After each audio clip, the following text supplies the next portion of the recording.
నరేష్ గారిని దీని మీద రెస్పాండ్ అవ్వడం కోరుదాం. ఎందుకంటే ఇప్పుడు జరుగుతున్న ఈ పరిణామాలన్నిటికీ సమాధానం చెప్పలేని పరిస్థితుల్లోనే కేసీఆర్ మౌనంగా ఉండిపోయారు. ఎందుకంటే ఆ, మీ వాయిస్ మ్యూట్ ఉంది నరేష్ గారు, మీ వాయిస్ మ్యూట్ ఉంది.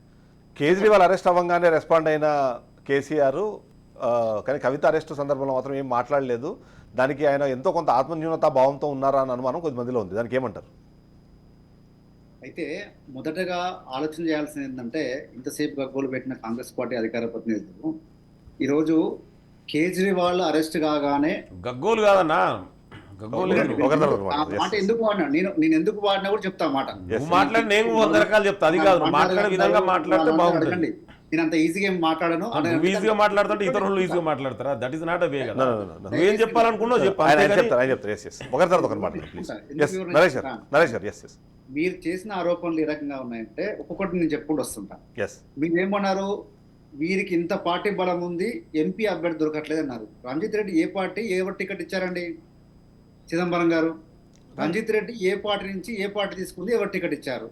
పట్నం సునీతా మహేందర్ రెడ్డి ఏ పార్టీ నుంచి తీసుకున్నారు, ఏ పార్టీ టికెట్ ఇచ్చింది? దానం నాగేందర్ గారు ఏ పార్టీ నుంచి గెలిచారు, ఏ పార్టీ టికెట్ ఇచ్చింది? అంటే అభ్యర్థులు లేని పార్టీ కాంగ్రెస్ పార్టీనా బీఆర్ఎస్ పార్టీనా? ఇది ప్రజలకు గ్రహించాలి, గమనించాలి. వారు మాట్లాడిన మాటలు ఏ రకంగా ఉన్నాయి, చేతలు ఏ రకంగా ఉన్నాయి అనేది స్పష్టంగా అర్థమైంది. Number 1 point. నెంబర్ 2, ఇక్కడ వారు మాట్లాడిన విషయాలు ఏదైతే ఉందో, వారు లిక్కర్ స్కామ్ గురించి మాట్లాడుతూ ఉన్నారు. లిక్కర్ స్కామ్ అంటే 1000 కోట్లదంట. వారు ఇచ్చిన నివేదికలే 190 కోట్లు 100 కోట్లు అని చెప్పి వారు మాట్లాడుతూ ఉంటే, వీరు 1000 కోట్లు తీసుకుపోయినటువంటి సందర్భము వీరి పార్టీ నాయకులు అది గమనిస్తా ఉండాలి. ప్రజలు కూడా అది గమనించాలి.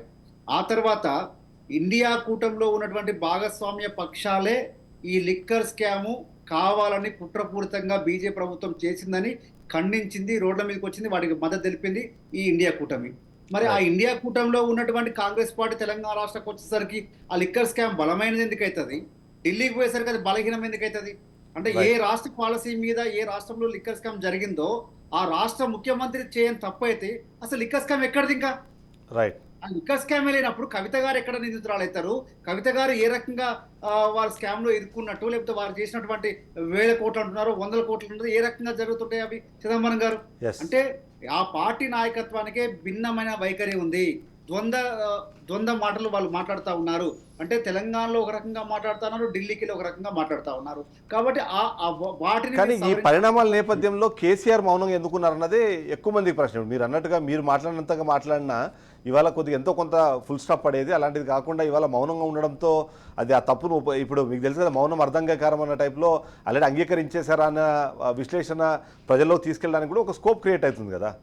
ఎందుకు అనుకుంటారంటే సింహం 4 అడుగులు వేస్తే 10 అడుగులు ముందుకు వేస్తున్నారు, ఎందుకు అనుకోరు? మౌనం అర్ధంగకారం మీరు అనుకుంటున్నారు, మేము సింహం 4 అడుగులు వెనకేసినట్టే 10 అడుగులు ముందుకేస్తాం చెప్పి మేము అనుకుంటా ఉన్నాం. అంటే ఇక్కడ ఏదైతే కోర్టు పరిధిలోకి వచ్చిందో ఆ తర్వాత మనం మాట్లాడంత మాత్రాన ఉపయోగపడేది కాదు. అక్కడ మేము 2 రకాల కోర్టును ఆశ్రయిస్తున్నాం ఈసారి. ఒకటి న్యాయస్థానం ఒకటైతే, ఒకటి ప్రజా కోర్టు.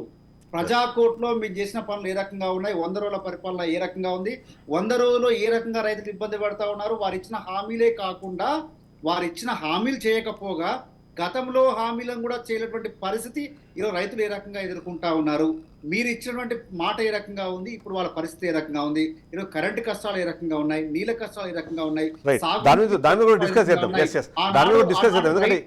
ఆనాడు రైతు ఒక సెంటు భూమి కూడా గుంట భూమి కూడా వేస్ట్ కాకుండా సాగు చేసుకున్నటువంటి రైతు ఈరోజు 5 ఎకరాలు 10 ఎకరాలు కాళ్ళ పెట్టుకునే పరిస్థితి ఎందుకు వచ్చింది? రెండోది న్యాయస్థానానికి వెళ్తాము.